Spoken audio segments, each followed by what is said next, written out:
In the entirety of the history of this world, when Black women have gotten free, everybody has gotten free.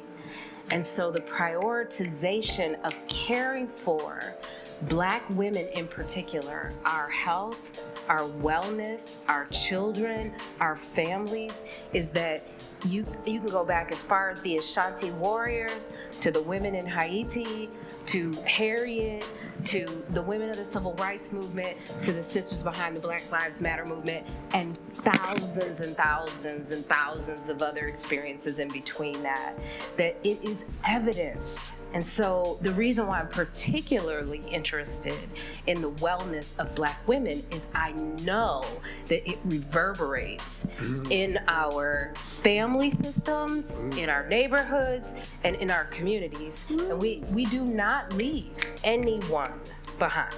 No one gets left behind. This is a time of transition in America. For those of us working in city building and community development, this is a moment to be daring, to dream big, and speak the future we want into being. Our cities have talent and ideas. That's not the issue. The question is whether we will listen.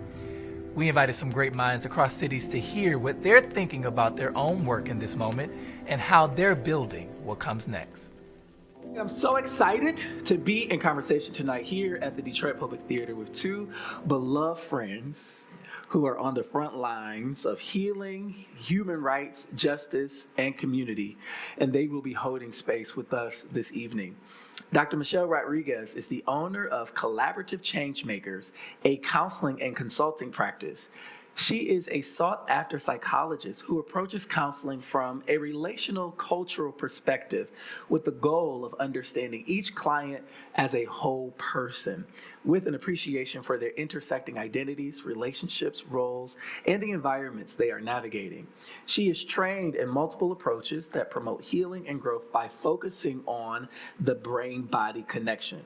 Mishelle is passionate about working with clients through times of intense difficulty. We didn't have some intense difficulty, y'all, as well as everyday stressors and goals for growth. Her areas of specialization include family of origin issues, relationship concerns, self-esteem, perfectionism for the Virgos in the room, sport psychology, multicultural issues, and trauma.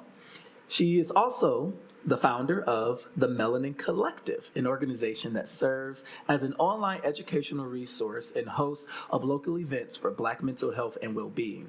She utilizes her passion for incorporating Black films, television shows, music, and art as a tool for opening up discussions about Black mental health concerns and bringing the Black community together to use its internal strengths and wisdom for healing and growth. All right. Also joining us is Yodit Mesfin Johnson. She's no stranger to the consulate. Actually, I think about 5 years ago, she did a talk like really close to this day. Yeah. It was crazy. Yodit is a mother, doula, activist, poet, visionary strategist, and champion for human rights and social change. Yodit thrives in building community around the questions that matter most. How can we unlock the potential and possibility needed to radically transform our communities, see the ecosystem and the whole, and design and act in ways that bend the long arc of history toward balance and harmony? She's been working at the intersections of racial, gender, and economic justice for nearly 2 decades.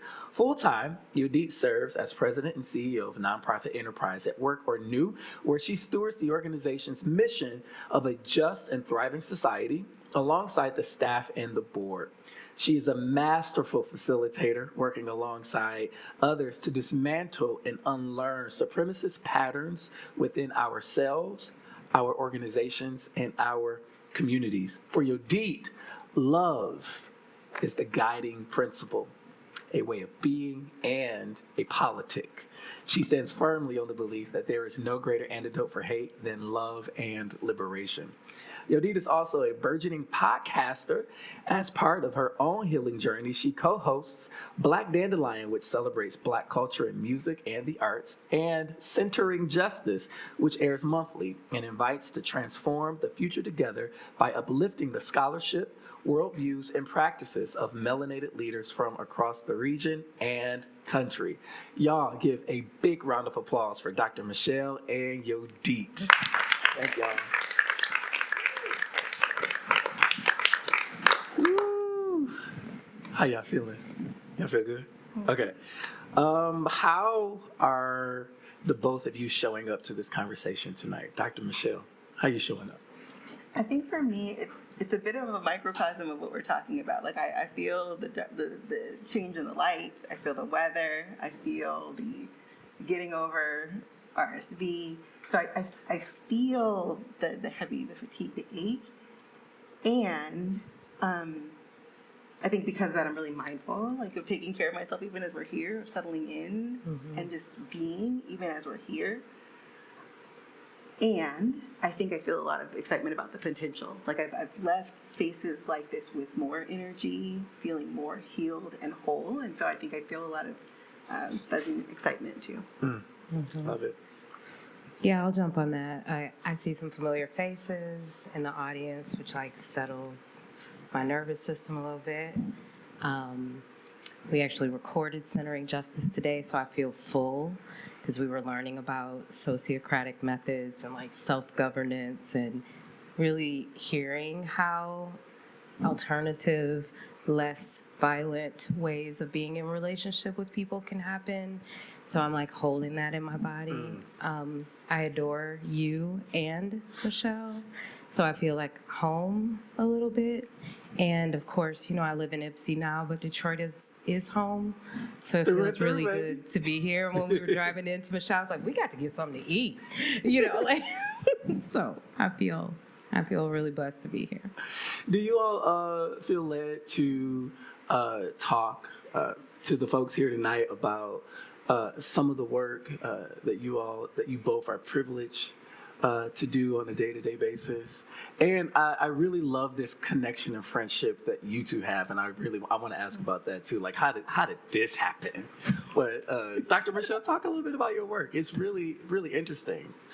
Yeah, so in my practice, I work with a lot of Black, other people of color, and so many of them are figuring out, how do I heal and change myself? How do I heal and change the intergenerational patterns in my family? How do I bring that to community, to the fields that I work in, and like from there really change the world? But that puts them often in high stress, high demand, high achievement settings, weathering a lot of resistance.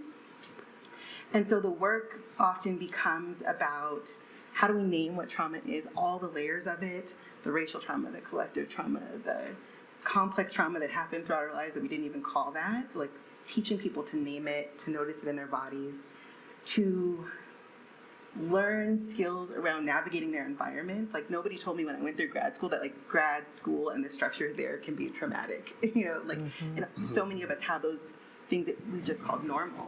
And so teaching them to name these things, work with these things, slow down and listen to their bodies and move through things through their body, and then be able to do that with all the people around them.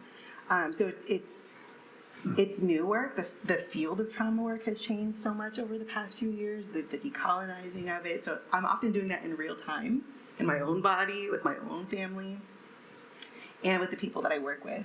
I think recently trying to have more community conversations that are fun, like whether we're talking about Black Panther or Insecure, like the conversations we're already having, how do we heal in those conversations? Recording some courses, because so much of this stuff, like I just feel like we were robbed of the knowing how. And so being able to get that out to people, and then working with organizations. A lot of organizations are saying that they want to support us in our healing, or saying that they want to support us in changing the world. But how would they do that? How would they shift and support the people who really want to do that? So that's kind of what the work looks like. I love it. Yodit, you do a lot. What are you led to talk about tonight? Yeah, I mean, at the top of the pandemic was when I was selected to lead New. Like literally in January of 2020 is when I became CEO. And within 60 days, the world was falling apart, right? And then within months, the murder of George Floyd and Ahmaud and Breonna was happening. And I think, you ask about our relationship, like a lot of where our work intersects is how do we have a trauma-informed social sector? So I work in a sector that is complicated. It is primarily financially supported by wealthy individuals and foundations that have used our sector as a tax shelter, and well-intended people who often are directing their gifts for how it makes them feel. I work in a sector where people who care, like therapists and social workers and organizers and, program folks come to do meaningful work. And that was what brought me to the sector, but are often met with really compounding and complex issues that feel intractable at times and overwhelming. And I work in a sector where scarcity and competition pervade, and where interdependence and mutuality and cooperation are often, like ideal, but not practical, not happening. So I didn't have a playbook. Although I'd been a founder and a solo entrepreneur, I didn't really have a playbook for how to lead 25 people in a multi-million-dollar organization in the height of a pandemic. And I found myself drawing upon lessons from my grandmother. And then when I got kind of weary, as many of us did in 2021, when this thing is... Who was grandma? Yeah, I am the granddaughter of Mishelle Hewitt, who is now nearing 90 and lives in the capital of Ethiopia, in Addis, and Dolores Johnson, who lives in Florida and is 94. And one of the things I love about her is that in like the 60s, she was selling appliances for Sears Roebuck out of her trunk. So, and that's how she raised my mom and my uncle. So just like in terms of what is the work I'm doing, I am inviting folk who are working in a sector that's fraught with challenges, but also filled with people with dreams of change to think about what it means to approach our work through a lens of through a trauma-informed lens, and to begin with asking ourselves what brought us to this work to begin with. I love it. Y'all, one more time. That's Dr. Mishelle and Yodit Mesfin Johnson. Y'all give them a hand. I want to tell you how the space for this conversation was created. I was sitting in a reflective space thinking about 2020 and how we were robbed of our ritual to gather to celebrate someone's life once they had passed on, to hug, right? And I was sitting and remembering, like, we were doing drive-by funerals. Like, we were driving by and blowing the horn. I was remembering the time I was with one of my best friends, and we found her mother passed away from COVID, right? And I was asking this question to myself, like, are we okay? Like, am I okay? And am I free enough to be able to voice that I'm not, right? And the world is just, like seemed to have been like going on as normal. And I'm like, are we performing this normativity that I'm seeing? And so I went to Facebook and I posted this status asking the question, and I want this to be the jumping off point for our conversation this evening is, how are we doing? Are we really okay? Yodit, how are we doing? Are we really okay? Yeah, I love what you said about just like permission to say, and how do we normalize like not being okay? And that's been a little bit of the journey that we've been on, is I think speaking that truth for ourselves and then inviting others to that truth. Of course we're not okay. Like, no, we're not. And I don't mean that like we're not surviving or we're not maintaining or we're not resilient or we're not blessed, frankly, to be, as my father-in-law used to say, on this side of the dirt, right? Because we lost people that we cared about. And but even that, for some of us, I remember when I contracted COVID, the overwhelming feeling I had was survivor's guilt, right? Because we knew people who didn't. And that, like, I remember thinking, gosh, if it had just been 12 months later when we had a vaccine, or just been. So part of what, when you ask, like, what is the work you're doing, part of what I've been doing for myself is, we know that the body keeps the score. So I've been trying, Orlando, to connect what's happening for me in my head and what the story, and we'll talk about this more, like, we live in a culture that says, get up and keep it moving, right? That says, suck it up, keep it pushing. In some ways we celebrate that. And I have been trying to practice, and I'm inviting others, and we talk a lot about what it means to connect what's happening up here with what's happening in our body. And the good thing is the body gives us signals. And so how do we begin to listen to that? So for me, I think you probably felt not okay before you could articulate not okay. Yeah, what is that called, Dr. Mishelle? Well, I mean, I think part of it is that the body holds so much information.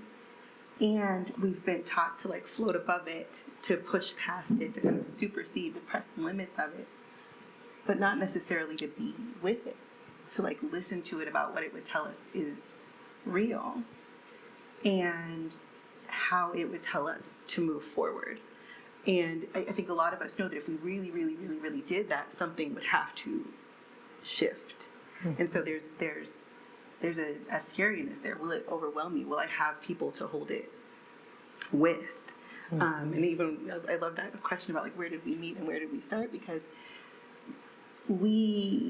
I feel like our relationship is so much a part of my health and healing. Like, there's no, that my relationship with my body, my relationship with the people closest to me, the places where, do I feel safe enough in my body to say what's real? Do I feel safe enough with the people that I do life with to say what's real? And from there, everything else flows out. And so I think that we met, and then, probably a year or so later, like pandemic happens, and we're both Black moms, and we share so many different things, but this, can we tell the truth to each other and about what's coming up? And if we can, we have so much more to move through this with than if we just keep pushing it down and powering through.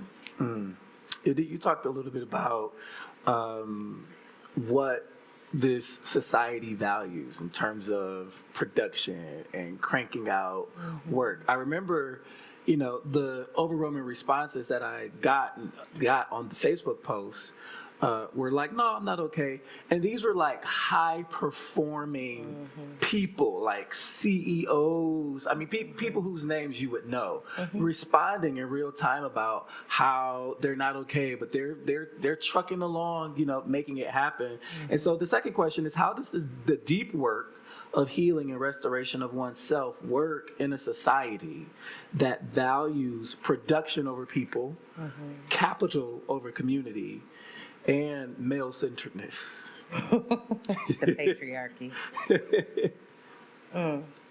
So I think it's important for us to think about this from like the individual, the interpersonal, and what I call the institutional levels, right? And we have to develop a practice of working at all the levels all the time. So you're talking about macro systems, deep systems, capitalism, racism, sexism, patriarchy, what bell hooks would call the interlocking systems of supremacy, right? And all of those are conspiring all the time. They're working as they're intended, right, to prop up whiteness and to prop up supremacy and to prop up systems that enable those things, right?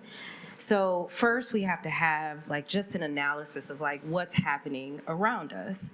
And then understanding that we're enticed into those systems that disconnect us from ourselves, that disconnect us from each other, that disconnect us from land and earth and sort of our innate being, right?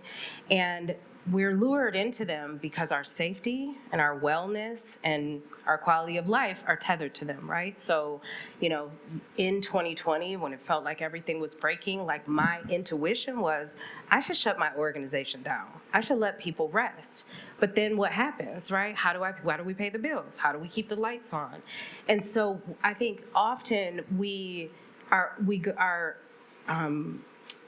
our systems can't hold like what else is possible because we don't know anything else. Our internal system. Well, yeah, but also like our daily decisions. Like there are consequences to not going to work or closing your business or right. And so it's so dysregulating that it like any kind of traumatic thing, we freeze, right? So what I want us to be thinking about is really remembering what my friend Kat Ramos calls our pre-colonial blueprint. I already love that. Right? Yeah. Before we got here? Well, this is each of us, regardless of the constructed identities that have been assigned to us, we each come from indigenous cultures. Cultures where care and regard for each other and land and mutuality and interdependence. Again, that interdependence was tied to our survival, right? So all of us come from that. And yet, depending upon your lineage, your ancestry, you have been enticed into individualism, to urgency, to meritocracy, to your worth being tied to your work, right? And so the remembering that I'm talking about is to say, it's not new. Like we had a way of being with each other, a pre-colonial way of being with each other, that this practice of return and coming home to ourselves allows us to not just remember, but retool and begin to practice and to return to those things that nurtured us and supported us as individuals and as cultures and societies. And so, I'd love for you to like talk a little bit more or get in there on that, because I think this idea of remembering, this embodied response of remembering is such an important part, I think, of our healing journey, right? Yeah, I think that to do this work, we have to prepare ourselves to disentangle it all and to know that when we do that, it's going to get uncomfortable and that's going to show up in the body. There are going to be things that I might want to say out loud or let feel and bubble up that I'm going to want to push down because there are consequences for telling the truth. But once we kind of say, okay, we're going to do that, and like, I don't have to do it alone, you and me, we can do it together. And then we can really look at, when it comes to how I think about my body, when it comes to how I think about my relationships, well-being, healing, what have I been taught that's just not true? And there's so much there, and it shows up in the field of psychology. It shows up, in all of our health systems. So the idea that I need to fix my self-esteem, that I just need to like do more self-care. Like it's so individualistic. The idea that, if you look at like ideas that predate kind of like Roman Greco era, it's like we know that for me to get well, we all have to get well together. It's all interdependent. We know that the brain is not the only place that we think, that like my heart is wrapped around in neurons and knowing, that my gut is wrapped around in neurons and knowing. It wasn't until kind of like Roman Greco that we said, oh, mind is above and separate from all of the rest. So now I don't just think my way out of problems. I have to like notice the uneasiness, the tightness around my heart. I need to refriend my breathing and be with it, there's a wisdom, that there's an intelligence there that I've been purposefully disconnected from. And so no matter how uncomfortable, no matter how scary, I can trust that if I return to it and if I hold it with people when it gets overwhelming, that I'm gonna find the answers and the way through. But like Yodit said, everywhere we go, once you begin to question, you're like, well, where did I get taught that like ain't nobody got time for this? Like keep pushing. Like so much of what I got taught came from other people who were managing trauma, and so I can see what they did as the most loving way that they could hand me down to survive, and that if I want to build the world. I mean, like, think about the Black household. That's what I'm thinking about, right? And the the tropes that are sometimes forced on us, right? The famous line is, what happens in this house stays in this house. And it was some crazy stuff sometimes that was happening in the crib that I or nobody else felt safe enough to express, even though there was something going on in my body. And what you're saying, because I used to be mad, still mad, right? To some extent about that. What you're saying is that the person who taught us that, right, who ingrained that in us, was managing their own trauma and passing that down. Wow. And that person had to protect That's right. That's it. From the forces outside that would do more harm. That would do more harm. But I think the thing that you don't know as a kid is,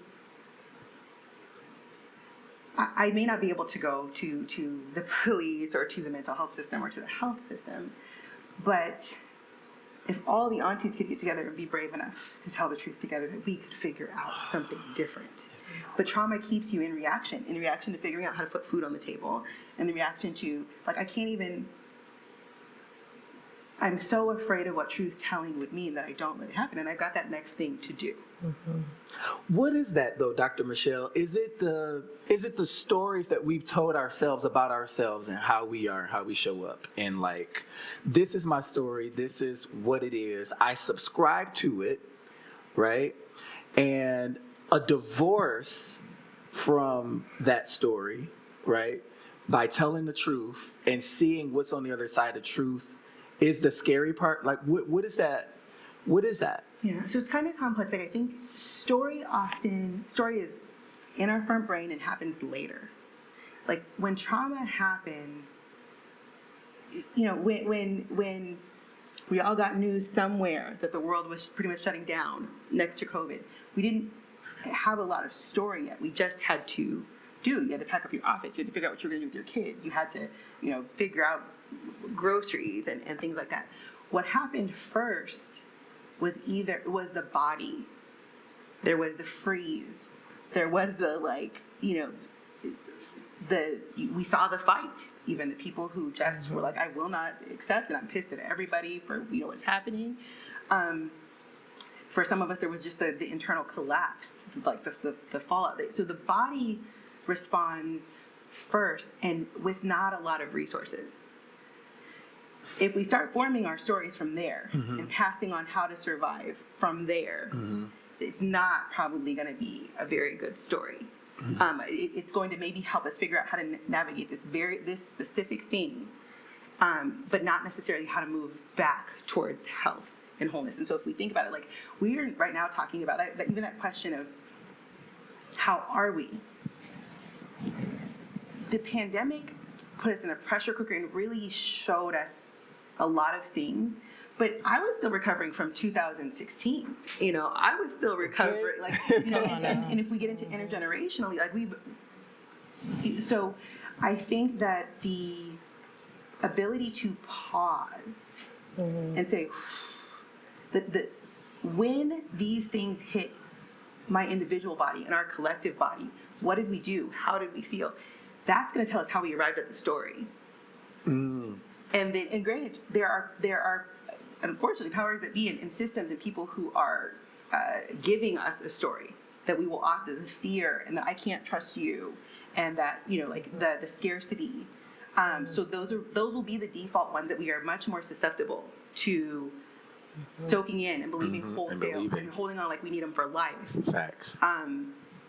And so the ability, once the storm has calmed a little bit, to say, let's not stay in reaction. Let's calm, let's breathe, let's get grounded and regulated together, and let's see what really serves us, what's really our truth. And let's figure out together how we move through, when we put on armor, when we take it off, all of that. And that there are multiple truths, right? So while what happened with the pandemic and our racial reckoning was devastating to us in many ways, for some of us, it's completely transformed the way I work, right? It deepened relationships and connections with my family and with my child in particular, because we weren't on the same grind, right? And so I think there are multiple truths. Another example of this that I felt like got revealed during that time is like, oh, we really could care for each other, right? Suddenly, we can put moratoriums on utilities and on, we can make sure everybody, you could even take 12 ounces of hand sanitizer on a plane. We ain't been able to do that since 2001, right? Oh, imagine if the rules can be changed like this, right? That was the opening for me, was like, oh, these are, like, it's a sham. We're conforming to these rules, yes, because some of them keep us safe, but also we actually know how to care for each other. And I saw like organizing happening on neighborhood apps. I saw, people who did not have advanced degrees teaching their children science with a measuring cup and, an apron, right? We saw education happen and access to resources. Just think about the ways we mobilized. I run a storytelling program, and we went from like 12 kids coming to our reading to 30,000 people watching Black men read stories on Facebook. Let's just be honest. For some of us, like DJ Nice, Jill Scott, and Erykah Badu, we have not been entertained like this, right? So I want to hold multiple truths, and I want to go back for just a second, because I think, especially in the height of the racial reckoning and in our flight, fight, and freeze, there's this tendency towards, you're awful, and this is the problem, and that is the problem. And I just want to make sure that just like predators groom those that they want to harm, so too do these systems that lure us in, right? Like, we've been told the dream is work hard so you can provide for your family, and you can have the house, and you can have the lifestyle, right? It didn't say, hey, we think this, like, industrialized labor was the answer to agricultural and hard labor, right? A brother today was talking about, like, my family was toiling in the rural South. And so when NAFTA happened, the North American Free Trade Act happens, the state offers jobs and we go to work in a prison, right? Like, no one was saying, oh, I want to oppress and dehumanize people. Like, this was how I was going to pay for my bills. When I think about our ancestors who had to assimilate, right? And I think Black folks struggle with this a lot. Like, why don't we continue to resist? Why didn't Deion Sanders stay at the HBCU? Like, legit, assimilation was a form of survival and safety. So when we talk about healing, right, it's important to understand that, one, the systems are, like, sexy. They're luring us in. And that oftentimes that lure is backed up with a perception of safety, right? Mm-hmm. Yeah. So how do we hold, this desire and this consciousness that I think is rising up in society around healing and wanting to be whole and show up better in one hand, and deconstructing these systems, as you say, Yodit, that are literally trying to kill us? I honestly think that part of the answer is in what's happening right here and right now. If the pandemic exposed how depleted we are, and then we got even further and further, like we saw horror upon horror upon horror, and we saw like the lies, like that I can't slow down, I have to be at all the places, and we actually saw like no, we could create a world where we could eat dinner with our families and we could breathe and we could, like. I think there's a critical juncture because it's so easy to go back to pretending, and we are incentivized. Like, there were tons of corporations that said like, no, you will return to work. Like, you don't have to be here. There's like, you don't physically. You've shown that you can do this work at home, but you have to be back here regardless of the cost to yourself. So again, people are put in a survival orientation around what does it cost me to tell the truth? What does it cost me to say, I have not recovered from the impact of everything that happened? Or, and even when we do it, Yodit and I were talking about this, who has the power to name what's happening? Like the Great Resignation, that was a lot of people's bodies saying, I will not go back in. We saw that people of color were disproportionately represented in that group. And when you asked questions about the why, they're like, I had a year of not having to deal with the microaggressions. When these things were happening, I didn't have to sit and listen to, I could turn off my camera. I could go, I remember actually the day that the verdict came out, around George Floyd, getting in my bed, in fetal position to just wait, getting on the phone with Yodit and putting on some music, the ability to take a nap, like human things, that these can happen. There's no reason why they can't. But to say that I need that, and I just think that there is the pull and the power, the forces to get us back to pretending. And so even in a moment like this, when you have that Facebook post, when you're in a public forum like Centering Justice, or here, where a lot of us hold some power and privilege, we shape the decision making in some of these systems. And yet we're pretending we're to be more okay than we are, because we know the costs of not pretending. And so one of the beginning places is saying, when and where am I willing to say, no, this isn't okay, it doesn't work. The cost of telling the truth. The truth is costly.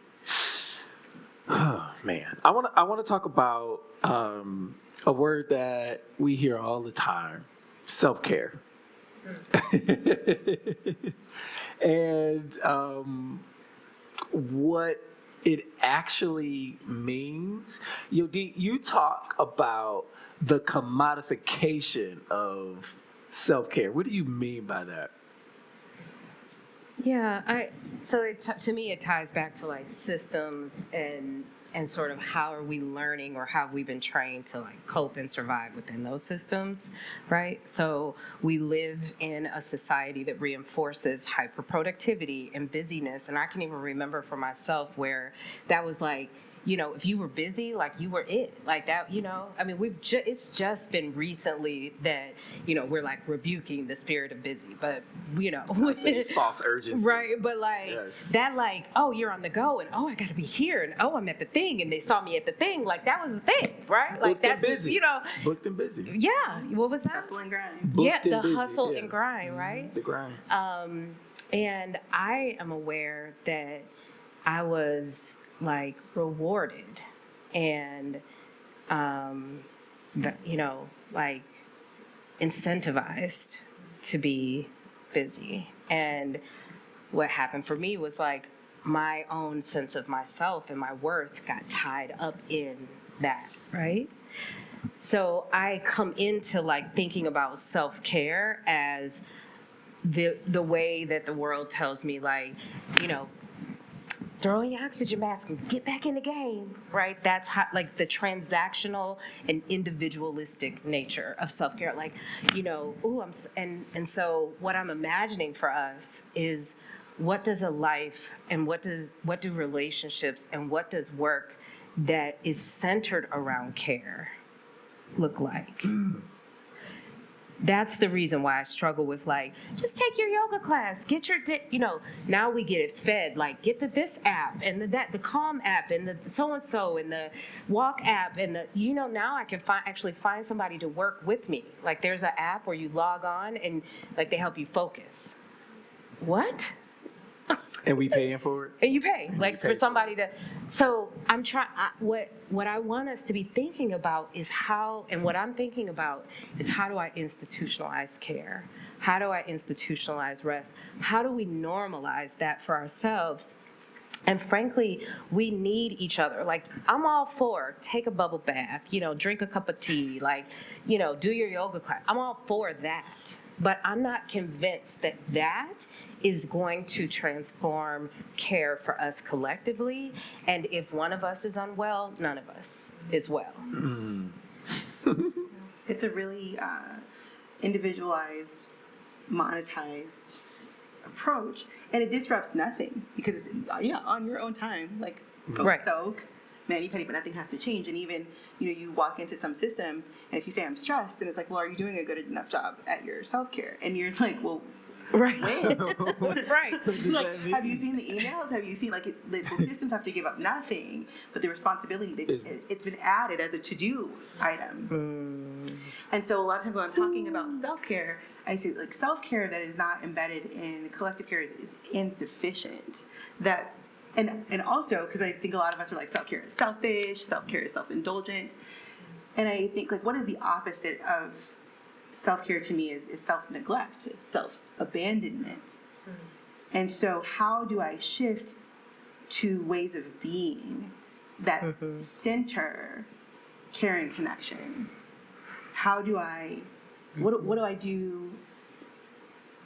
To me, at the core of it, self-care is checking in, getting real-time data from my body about what do I need. And then figuring out what my body needs from there. And for me to do that, a lot of times that's going to mean asking for help, saying things out loud, getting a hug, like doing, it's going to require a relational aspect. It's going to require us to do some things different. I really love some of the things that the healing justice movement has put forward, because they said it can't be extra. We cannot afford to heal later. We cannot afford to care for ourselves when everything gets fixed. So we have to build it in. We have to build it into our movements. We have to build it into how we do work. We have to do it into how we, parent and do life. And so I think it's in, like, where did we normalize being disconnected? Where did we normalize not caring for ourselves and being connected to each other? And how do we change all of that, because we can't afford not to. And we have, this is the piece about the disembodiment, right? And the disconnection. Because if you look in nature, no single thing in that biodiverse ecosystem can sustain without the other pieces of the ecosystem, right? Like, it just doesn't work. The root system of trees is interconnected under the ground. That's how they make sure that the water and the resources are moving the way that they need to. So we're being reminded of that all the time. And yet, my assertion is our busyness, our disconnect from that, our disembodiment, like, robs us of remembering that. And we were thinking about, like, care. And for me, growing up here, there was a network of care. And it didn't mean that, like, my parents didn't get divorced. They did. It didn't mean that, my school wasn't under-resourced. It was. But there was a network of care that shored up what was needed, right? And so I don't want us waiting until some utopian, now we have it all, I want us to remember that we have always been able to care for and to provide for each other. And we can return to that. And the other thing I want us to do, and this might sound self-serving, but in the entirety of the history of this world, when Black women have gotten free, everybody has gotten free. And so the prioritization of caring for Black women in particular, our health, our wellness, our children, our families, is that you can go back as far as the Ashanti warriors, to the women in Haiti, to Harriet, to the women of the Civil Rights Movement, to the sisters behind the Black Lives Matter movement, and thousands and thousands and thousands of other experiences in between that it is evidenced. And so the reason why I'm particularly interested in the wellness of Black women is I know that it reverberates in our family systems, in our neighborhoods, and in our communities. And we do not leave anyone behind. No one gets left behind, right? No. And we can look to how oppressed communities of all identities have created systems of care to remind us of how we can heal. And we were talking about this on our way. Like, don't think that this isn't something we don't know how to do. And I'm not talking about resilience or, any of those tropes. None of that stuff. I'm talking about like spirituals were a form of community and collective care. We sang together, we danced together. What we think of as crowdfunding now were like rent parties when I was coming up. That's how we got the bills paid. I saw that. Like, I don't know about y'all, but the first phone we had at my house, it wasn't in my mama's name, right? Like, and I've turned on some phones in some folks' names, right? Like, we have ways of caring for each other and things that we can draw upon. And it's not just unique to Black communities, but particularly to the U.S. American story and its original sin, which also includes the erasure of Native and First Nation folk, right? But again, much of what we've learned about stewardship and care and collectivism and mutuality, we draw from our Native and Indigenous siblings, right? Yes. I hear both of you talking about community, right? And how relationship is tied to our healing and freedom and liberation. I'm a product of the Black church, right? And the way that we invoke spirit, the way we sing, the way we dance, but the way that we witness each other. Yeah. Right, doing that and hold each other and doing that. What was powerful to me about that Facebook post was that people began to tell their stories and then they had witnesses. Mm-hmm. They had a community to see them, to hold that, whatever it was, to hold that story with them, to even begin the process of healing. How important is it to have a witness? Invaluable, priceless. At a real neurological level, like there's a reason why, we have mirror neurons. So when you hold a posture and I hold a posture, there's a dance. If you watch people on video non-verbally, where you do something and I lean in, or I begin to have the same facial expressions. That part of how we heal is holding things together. Reza Dominican talks about in his work, resilience was never intended to be an individual concept.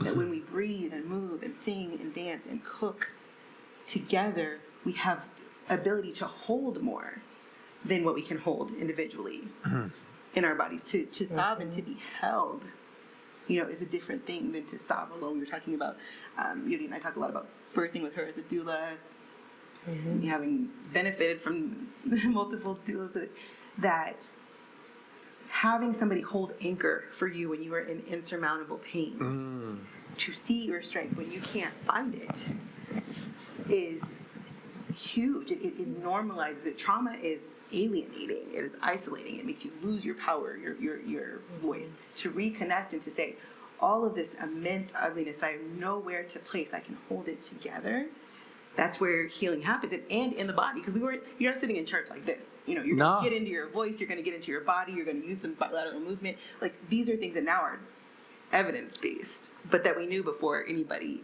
told us that that's what we needed. If we needed to wail, we were going to wail. We weren't going to keep quiet and still in our body because somebody said that's how we have to do it. We knew that's not how we heal. Yeah. The last question, and we're going to move into the practice. I'm really excited to get y'all in here on this. Sometimes I see a lot of us, sort of take on our traumatic experiences as identity. I call it the glorification of our trauma. And we see this a lot in hip hop, right? I'm going to signal to you that I'm not to be played with because of where I'm from. I even do that. I always talk about being from the East Side. Like, it's multifaceted, but one of the pieces about being from the East Side is I ain't no punk, right? I'm from the East Side, right? Why do we do that? You know what I mean? Like, there are some horrible things that I experienced that traumatized me, the killing and the murdering of friends, right? And we take that on as glory instead of really confronting it and healing with that and from it, right? Yeah. I think that part of it is if I need to be tough to protect myself, and that becomes how I navigate the world. It becomes how I hold my body. It becomes, it's, of course I'm going to value that. It is, and it can become hard to let go of. And if I don't have safe places, then it really does become essential. If there are places that we walk, if you are in a prison system, if you are in certain spaces, it is essential. It is about, like, bodies are meant to stay alive, and so if getting really small and quiet is how you survive, if getting really big in your body is how you survive, I mean, you can almost associate this with privilege. You can't try on something different until it is safe enough to do so.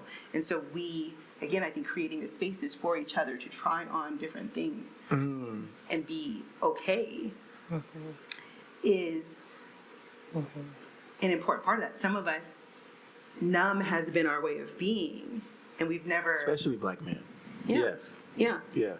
To try on feeling at first can be really overwhelming. To have safe people to do that with, who can hold it with you, who won't reject you, who won't say stop crying, it is a big deal. I look at, of course I love my movies, but like Black Panther, when you see Killmonger, like all of the kills that he has on his chest, he is embodying his trauma and his way of dealing with it. It is the tool that he has. He was left to make sense of the world by himself. He packed away all other feelings, and it was effective for some things, but it's not really strong. It destroys everything around him, all connection.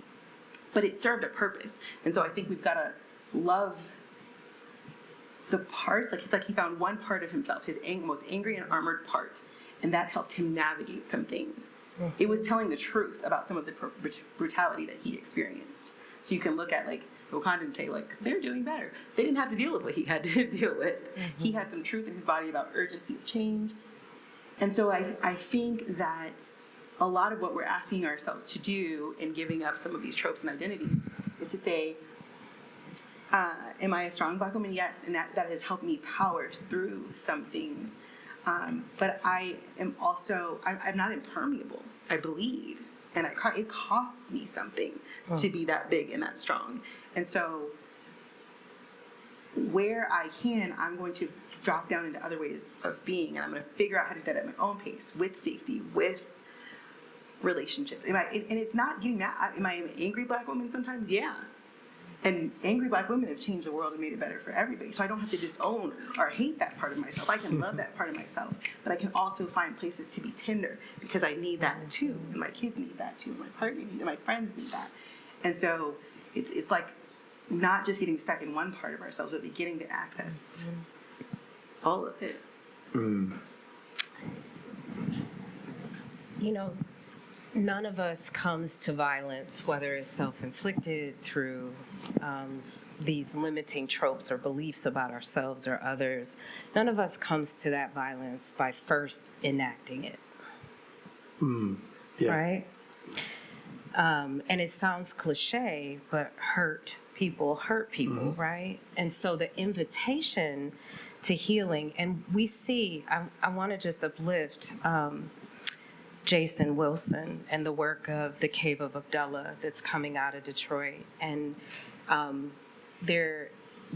Lawrence Fishburne has executive produced the ESPN documentary of the cave, and the voiceover when it opens, Jason says, I thought that these boys needed more discipline, and what I learned is they needed more love.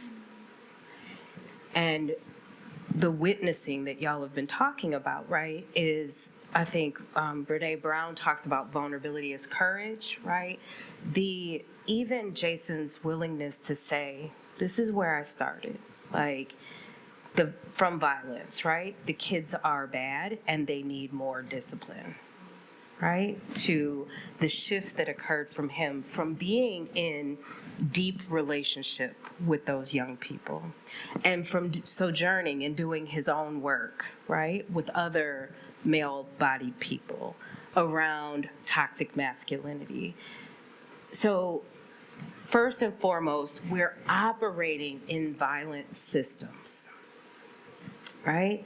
And I think it's important to name that the water is sick.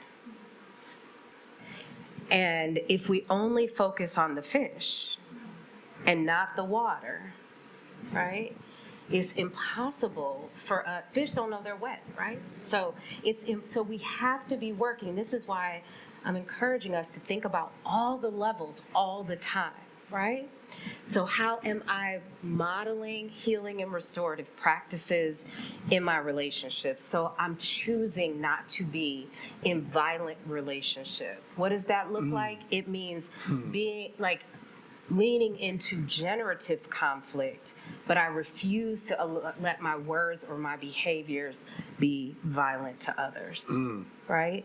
First myself and then others, right? First step. And then how am I interacting with violent systems? And I don't want you to think about violence just like war. I want you to think about things that hurt us, and systems that make us feel unloved and ill-regarded, right? And how am I interacting? How am I perpetuating those systems? So for me, I couldn't shut our organization down, but how can I institutionalize rest? Where are my levers of change? Where are my levers of power? And you were kind of alluding to this earlier, and I think Mishelle touched on it. So none of us comes to violence by first enacting it, and each of us has more power than we believe we do. Right? And so that power, if you talk about the Black church, is in what? There's power in the tongue, there's power in our thoughts, and there's power in our relationships. And so for me, healing looks like each decision, each relationship, that we can. This is why love for me is so important, right? And why it's a guiding principle, because love is radical. Yeah. It is a radical act. It's not a weak or defenseless act. It is radical to love myself and to extend that love to others. I think that's a great button for this part of the conversation. You should have been here live because we're getting ready to transition, and this part would not be recorded. But I want to thank Dr. Mishelle and Yodit for a beautiful conversation thus far. Thank you to our in-studio guests tonight and to the Detroit Public Theater for hosting us. Stay tuned for our next conversation in the spring. We'll bring you more about that on our social medias. Until then, we want to thank the DTE Foundation and the Ford Foundation. We'll see you next time. Thank you guys for coming out.